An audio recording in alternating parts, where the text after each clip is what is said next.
भारत और पाकिस्तान के बीच जारी तनातनी को लेकर अमेरिकी राष्ट्रपति की ओर से बड़ा बयान आया है। हम आपको बता चुके हैं, फिर से बता रहे हैं। जैश के आतंकी कैंप पर भारतीय वायुसेना की कार्रवाई के बाद भारत और पाकिस्तान के रिश्ते बहुत तल्ख हो चुके हैं। इस बीच अमेरिका के राष्ट्रपति ने कहा है कि उनके पास भारत और पाकिस्तान से बहुत अच्छी खबर है। उन्होंने कहा कि हमें उम्मीद है कि बहुत जल्द भारत और पाकिस्तान के बीच तनाव खत्म होगा। यह भी उन्होंने कहा कि जल्दी अच्छी खबर आएगी। हमारे साथ colonel retired R N Singh साहब हैं, डिफेंस एक्सपर्ट हैं। वो लगातार कमेंट कर रहे हैं प्रेजेंट सिचुएशन पर, वर्तमान हालात पर। और सिंह साहब, भारत अपना विंग कमांडर बिना शर्त वापस मांग रहा है, ये स्पष्ट हो गया। अब हम आगे की बात करते हैं। अगर अगले 24 से 48 घंटे में, जैसा कि हम समझ रहे हैं और जैसा कि डोनाल्ड ट्रंप साहब इशारा कर रहे हैं, पाकिस्तान विंग कमांडर अभिनंदन को भारत को सौंप देता है, फर्ज कर लेते हैं, उसके बाद भारत ऑफिशियली या अनऑफिशियली बातचीत के लिए सबसे बड़ी शर्त क्या रखेगा?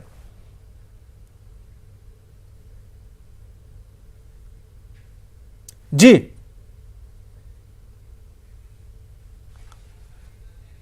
जी सिंह साहब, सबसे एक बार हम विंग कमांडर जब आ जाते हैं वापस, हमारा सबसे बड़ा शर्त जो हम लोग रखेंगे, जो मेरे हिसाब से है, कि आप हमें प्रूफ दीजिए कि आप एक्चुअली टेररिस्ट कैंप को डिस्ट्रॉय कर रहे हैं। 55 टेररिस्ट कैंप है, रातों रात तो डिस्ट्रॉय नहीं कर सकता है सबको, लेकिन कम से कम मेन टेररिस्ट कैंप्स जो हैं, चाहे वो मंगला में हो, चाहे मुजफ्फराबाद में हो, या बालाकोट को तो हमने खत्म ही कर दिया है, बाकी वो कैंप्स का प्रूफ देंगे, और कैसे और कब देंगे, टाइम फ्रेम के अंदर। अगर ये हमको बता देंगे वो, तो उसके बाद शायद बातचीत बढ़ेगी हमारी, नहीं तो बिना इसके कोई बातचीत नहीं हो सकती। क्योंकि मैं आपको दोबारा बता रहा हूं, क्योंकि जैसे हमने देखा था 2016 में जब हमने वो सर्जिकल स्ट्राइक किया था, पाकिस्तान के रुख में ज्यादा चेंज नहीं आया था। और इस बार जब हमने इतना बड़ा स्टेप लिया हुआ है, जबकि हमने एयर स्ट्राइक किया हुआ है, इसके बाद अगर फिर हम पाकिस्तानियों की बातों में आ जाते हैं, तो फिर ये हमारी बड़ी भूल होगी। दो चीज आपको याद रखना चाहिए। एक है नेशनल कैरेक्टर। हिंदुस्तान का नेशनल कैरेक्टर कुछ और है, सच्चाई में बैठा हुआ है। पाकिस्तान को हम लोगों ने देखा है, पिछले 70 साल से देख रहे हैं उनका नेशनल कैरेक्टर क्या है।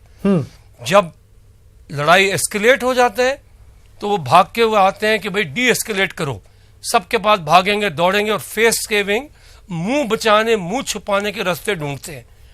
भारत जब एक बार एग्री कर जाते हैं तो फिर वो अपनी चाल में आ जाते हैं।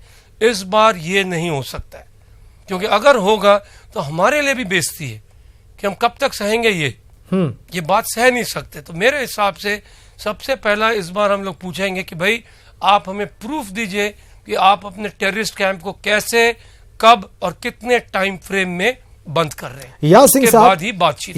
या जैसे कि अभी अमिताभ जी कह रहे थे थोड़ी देर पहले, या भारत ये कह सकता है कि नहीं, मसूद अजहर को और उनके साथ जितने एक्म्प्लिसेस हैं, जितने अपराधी हैं भारत के, जिनके बारे में अभी हमने आपको डॉजियर में बताया, वो पहले हमें दीजिए। सिंह साहब, देखिए, इसमें तीन चीज, अभी कुछ देर पहले हम लोग बात कर रहे थे जी, कुछ देर पहले हम बात कर रहे थे कि पाकिस्तान का मुद्दा क्या किस बेसिस पे वो एग्जिस्ट करता है। उनका है अल्लाह, आर्मी, अमेरिका। जी, ये है उनका मेन एग्जिस्टेंस का पॉलिसी। अमेरिका ने उनका फंडिंग बंद कर दिया है, तो वो एक उनका जो सपोर्ट बेस था कट गया। फौज, उनकी फौज जिसके दम पे वो चलते हैं, नाचते हैं, नाम का डेमोक्रेसी आप जानते हैं, फौज की भी बेइज्जती होने लग गई है। जब उन्होंने देखा कि भारत किस तरह से रिएक्ट कर रहे हैं, फौज का भी जो वैल्यू है, जो इज्जत था, या जो डर और खौफ था पाकिस्तान के लोगों के अंदर, वो कम हो रहा है। रही बात अल्लाह की, अल्लाह भी ऐसे लोगों का के साथ नहीं रहता नहीं है। मतलब कहने का मेरा मतलब है कि पाकिस्तान एक तरह से अब डूबता जा रहा है, वो डूबता जा रहा है। अब उसे फेस सेविंग कुछ ग्रेस चाहिए, कुछ चाहिए कि हमें बचाओ, हमें किसी तरह से इस दलदल से निकालो। और उसके लिए तरीका बस यही है, वो थर्ड पार्टी, चाहे चाइना के जरिए या जो भी है, लेकिन वो ये जो हमारी शर्त है कि आप ये सारे टेररिस्ट हमारे हवाले करो, जी। उस पे अड़ जाएगा वो, क्योंकि जो रहा सहा इज्जत फौज की है या आईएसआई का, वो भी खत्म हो जाएगा। उनको भी एक फेस सेविंग मौका चाहिए। तो मेरे हिसाब से एग्रीमेंट ये होगा कि हम थर्ड कंट्री में थर्ड पार्टी को कहीं पर हैंडओवर करेंगे, उनका ट्रायल हो सकता है, वहां पर एविडेंस देंगे, बट शायद वो इंडिया को नहीं देंगे। लेकिन यस, हमको जरूर मांगना चाहिए। अगर सभी नहीं दे सकते, कम से कम 20-25 जो मेन टेररिस्ट जो हम चाहते हैं, वो दाऊद इब्राहिम, ठीक है, ऐसे लोग को लेना चाहिए। जी जी जी, बहुत शुक्रिया आपका सिंह साहब, आपने विस्तार में टिप्पणी की, आपने अपने विचार रखे इस सारे मामले पर।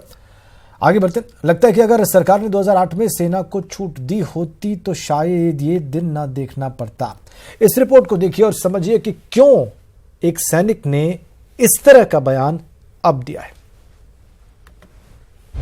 अगर 11 साल पहले होता तो पुलवामा का दर्द न होता, क्योंकि सेना थी तैयार करने को operation Balakot. In hindsight, I feel that in 2008, if we had got a go-ahead from the central government for carrying out a similar mission, maybe we would not have lost so many innocent Indian lives to cross-border terrorism. So I applaud the Indian Air Force for carrying out this surgical strike as was done yesterday. ये दर्द उस समय उभर कर सामने आया जब PM Modi ने पुलवामा आतंकी हमले के बाद सेना को खुली छूट देने की सरेआम घोषणा की। जनता के बीच से संदेश दिया कि जो छेड़ेगा उसे छोड़ेंगे नहीं। इस समय जो देश की अपेक्षाएं हैं,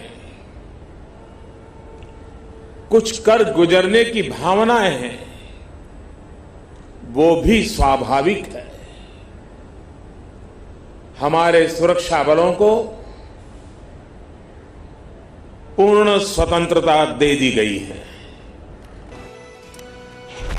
पीएम के बयान के बाद पाकिस्तान नहीं जागा और भारतीय वायुसेना ने वो कर दिखाया जिसकी छूट पीएम मोदी ने खुलेआम दी थी। लेकिन इस एयर स्ट्राइक के बाद एक सैनिक का दर्द उभर कर सामने आ गया कि 2008 में ही सेना वो कर सकती थी जो आज किया गया।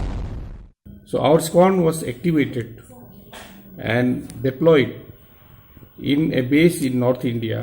We planned in detail and waited for the go-ahead to come from the central government, but the go-ahead from central government did not come. Captain Mohanto पिंगिंग यही नहीं रुके, उन्होंने यहां तक कह दिया कि 2008 में ऑपरेशन बालाकोट होता तो शायद अब पुलवामा की बारी नहीं आती। लेकिन उस समय सरकार ने हरी झंडी नहीं दी, जिसका खामियाजा बेगुनाहों को अपनी जान देकर गुजरना पड़ा। In hindsight, I feel that in 2008, if we had got a go-ahead from the central government for carrying out a similar mission, maybe we would not have lost so many innocent Indian lives to cross-border terrorism. So I applaud the Indian Air Force for carrying out this surgical strike as was done yesterday. आतंकिस्तान के आतंक से सिर्फ भारत ही परेशान नहीं, बल्कि कई देश इसकी आतंकी आग में झुलस रहे। सो दुनिया ने भी भारत के पलटवार पर गहरी चुप्पी साध ली। Bureau report, news 18।